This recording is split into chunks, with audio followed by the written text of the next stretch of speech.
할렐루야. 9월 11일 금요일 아침 새벽 기도 시간입니다. 오늘은 신명기 31장 14절에서부터 23절까지 말씀으로 하나님 우리 아버지라는 제목으로 하나님 말씀 나누겠습니다. 다 같이 먼저 성경 말씀 같이 읽을까요? 14절부터 봅니다. 여호와께서 모세에게 이르시되 내가 죽을 기한이 가까웠으니 여호수아를 불러 함께 회막문으로 나오라. 내가 그에게 명령을 내리리라. 모세와 여호수아가 나아가서 회막에 서니 여호와께서 구름 기둥 가운데에서 장막에 나타나시고 구름 기둥은 장막문 위에 머물러 있더라. 또 여호와께서 모세에게 이르시되 너는 내 조상과 함께 누우려니와 이 백성은 그 땅으로 들어가 음란히 그 땅의 이방 신들을 따르며 일어날 것이요 나를 버리고 내가 그들과 맺은 언약을 어길 것이라. 내가 그들에게 진노하여 그들을 버리며 내 얼굴을 숨겨 그들에게 보이지 않게 할 것인즉 그들이 삼김을 당하여 허다한 재앙과 환난이 그들에게 임할 그때에 그들이 말하기를 이 재앙이 우리에게 내림은 우리 하나님이 우리 가운데에 계시지 않은 까닭이 아니냐 할 것이라. 또 그들이 돌이켜 다른 신들을 따르는 모든 악행으로 말미암아 내가 그때에 반드시 내 얼굴을 숨기리라. 그러므로 이제 너희는 이 노래를 써서 이스라엘 자손들에게 가르쳐 그들의 입으로 부르게 하여 이 노래로 나를 위하여 이스라엘 자손들에게 증거가 되게 하라. 내가 그들의 조상들에게 맹세한 바 적과 꿀이 흐르는 땅으로 그들을 인도하여 드린 후에 그들이 먹어 배부르고 살찌면 돌이켜 다른 신들을 섬기며 나를 멸시하여 내 언약을 어기리니 그들이 수많은 재앙과 환난을 당할 때에 그들의 자손이 부르기를 잊지 아니한 이 노래가 그들 앞에서 증인처럼 되리라.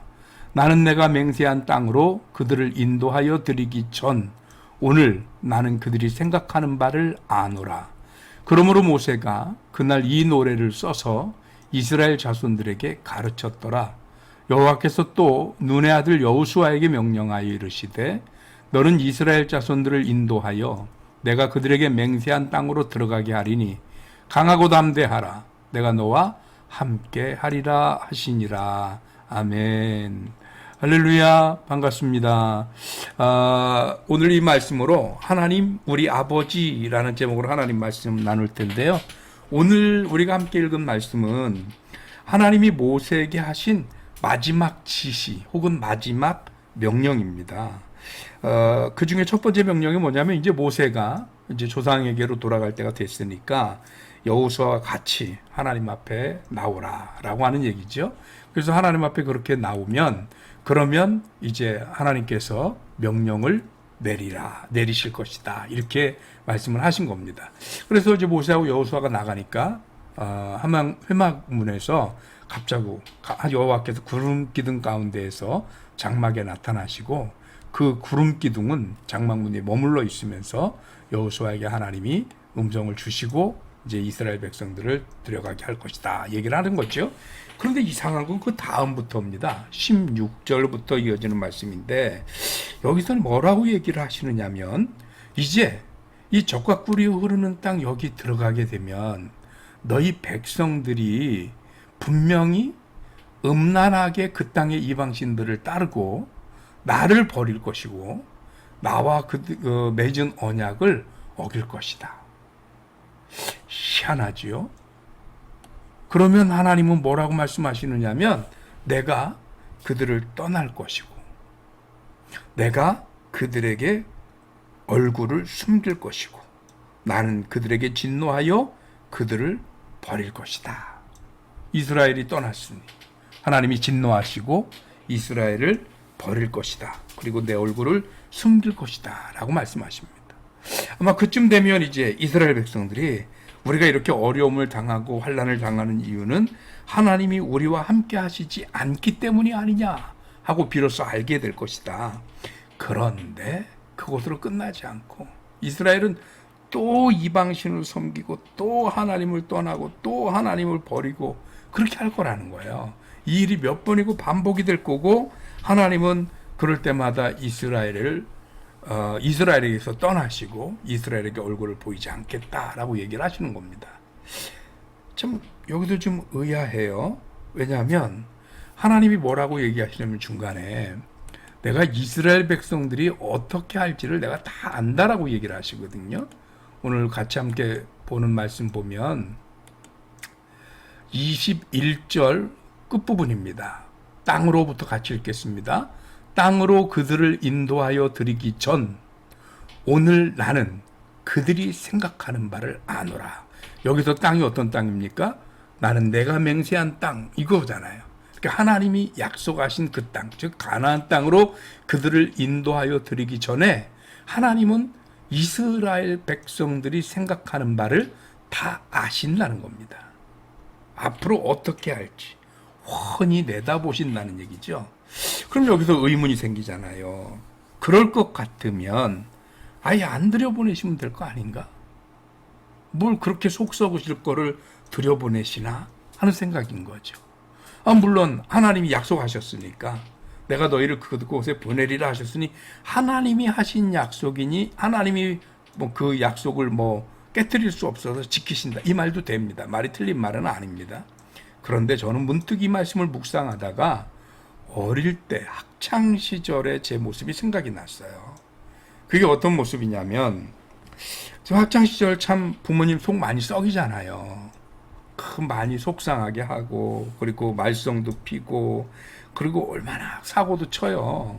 그리고 모르겠습니다. 제가 좀 험악한 학창 시절을 보낸 건지 모르겠지만 싸우기도 하고 또 용돈이 필요한데 용돈 안 주시면 또 부모님한테 거짓말도 하잖아요. 상고서 산다고.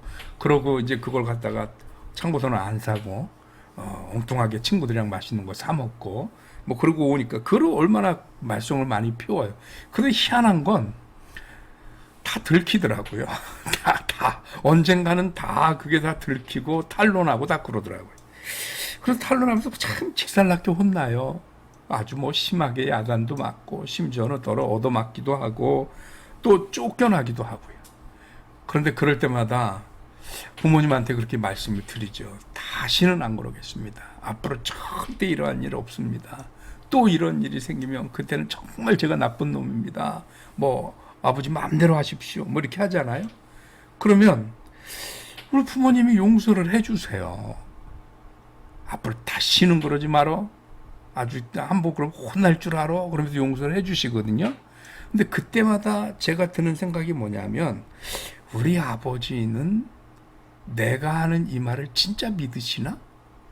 왜냐하면요, 저도 저를 못 믿겠어요. 지금 당장은 매 맞는 게 싫고 혼나는 게 싫어서 앞으로 다시는 안 그러겠습니다 하지만 자신이 없어요. 저 자신도 또다시 그 똑같은 일을 할 것 같은 거예요. 그런데 부모님은 그런 나를, 나도 못 믿는 나를 믿어주시면서 용서해 주신단 말이죠. 이런 부모님의 마음은 도대체 뭘까? 부모님이니까 그러는 것 같아요. 부모기 때문에. 알고도 속아주고 모르고도 속아주는 게 부모님 아닌가요? 내 자식만큼은, 내 자식에게만큼은 저 자식이 저렇게 용서를 구하고 다시는 안 그러겠다고 하는데 이미 2번, 3번 그 약속을 어기고 또다시 사고치고 말썽 부린 적은 있지만 그래도 이번만은 믿어줘야지. 내가 안 믿어주면 누가 이 자식들을 믿어줄까? 내 자식인데 싶으니까 알고도 속아주고 모르고도 속아주고 그렇게 속아주는 거죠. 이 생각이 딱 나니까 갑자기 오늘 말씀이요 좀 다르게 보이기 시작했습니다. 처음에는 내가 너희들을 가나안 땅으로 들이지만 너희들은 분명히 틀림없이 이방신들을 섬기면서 나를 떠나게 될 거고 나는 그런 너희들 때문에 속상해서 너희들에게 얼굴도 안 보이고 너희들에게 너희들이 어디로 가든 무슨 괴로움을 당하든 난 외면할 것이고 응답하지 않을 것이다. 하나님은 이야기하지만 그렇지만 너희가 뒤늦게 깨달아서 아이고 우리가 하나님이 우리와 함께 하시지 않기 때문에 이런 일이 벌어진 거 아니냐 또 회개할 거 아니냐. 그럼 또 어쩔 수 없이 내가 너희들을 다시 품어야 되고 그런데 또다시 너희들은 또 이방신을 섬기고 또 나를 떠나고 또 그럴 거 아니냐. 내가 너네들 할 거를 훤히 다 본다. 안 봐도 비디오다. 뭐 요즘 그런 표현 하잖아요. 뭐 그런 느낌이 하나님이 얘기를 하시는 건데, 그 하나님께서 이렇게 말씀하시는 배경에는 뭐냐면, 그래도 내가 아니면 이 백성을 누가 믿어주랴. 내가 아니면 이 백성을 누가 그 땅에 들어가게 해주랴. 다 예상되지만 속을 것 같고, 이들이 틀림없이 하나님을 떠나고 하나님 속상하게 하고 하나님 마음이 찢어지게 할 것을 충분히 예상하고 계시지만, 하나님은 이스라엘 백성에게 한 번 더 속아주시는 겁니다. 야, 이쯤 묵상이 되니까요, 내가 예수 믿기 잘했구나, 내가 하나님의 백성 되길 잘했구나 하는 생각이 들었습니다. 역시 우리 하나님 아버지시구나. 그래서 당신의 백성들이 배반할 거 알고, 당신의 백성들이 당신을 속상하게 할 것도 알면서도 가나안 땅에 결국은 들어가게 하시는구나. 그리고 그 땅에 사는 날 동안 하나님 속상하게 해서 하나님이 진노하고 심판하실 때 이스라엘 백성들이 하나님 미안합니다, 잘못했습니다 회개하면 또 그들이 하나님 배반할 거 알면서도 용서하시는, 그것이 하나님의 마음이시구나 라고 하는 생각이 들으니까 참 은혜가 되는 거예요. 여러분 어떻습니까? 오늘 살면서 혹여 내가 지금 살아가는 모습이 하나님의 진노 속에 살아가는 것 같습니까? 하나님이 오늘 내 기도에 침묵하시는 것처럼 느껴지시나요? 왠지 내 삶에 하나님이 안 계시는 것처럼, 그래서 내 일이 다 꼬이는 거고 내 일이 힘들어지는 것처럼 느껴지시나요? 그러면 하나님 품을 더 파고드세요. 그 품에 더 안기십시오. 더 매달리십시오. 하나님은 그런 우리들을 외면하시지 않을 겁니다. 또 한 번 속아주실 거고요. 분명히 보나마나 속을 게 뻔해도 또 한 번 우리를 믿어주실 겁니다. 왜요? 하나님은 우리의 아버지시니까. 그 아버지 되시는 하나님께 한 번 더 의지하고 한 번 더 매달리는 저와 여러분들이 되시기를 주님의 이름으로 축원합니다. 기도하겠습니다. 하나님, 우리 인생들이 연약하고 부족해서 때때로 하나님을 실망시켜드리고 속상하게 하고 좌절하게 만들어드릴 수 있을지도 모르겠습니다. 그러나 하나님은 그런 우리들을 끝없이 용서하시고 끝없이 속아주시고 믿어주시면서 우리를 하나님의 백성을 삼으셨음에 무한 감사를 드립니다. 오늘 우리들의 삶이 혹여 하나님을 실망시켜드리는 것으로 인해서 하나님의 진노 가운데 있다 할지라도, 왜 하나님은 나에게 진노하시는가, 왜 나를 힘들게 하시는가 탓하고 원망하기보다는 오히려 하나님 품으로 더 파고들면서 하나님께 기도하고 매달리는 우리가 되게 하여 주옵시고, 그 매달림을 통하여 나의 아버지 되시는 하나님의 그 따뜻하고 깊은 마음을 느끼고 헤아릴 수 있는 우리가 되게 하여 주옵소서. 오늘도 하나님께 더욱 매달리는 복된 날 되기를 간절히 바라옵고 우리 주님 예수 그리스도 이름으로 기도하옵나이다. 아멘. 감사합니다. 오늘 금요일 아침이고요. 토요일 쉬고 주일날 정규 예배로 만나도록 하겠습니다. 반갑습니다. 오늘도 승리하시는 하루 되십시오.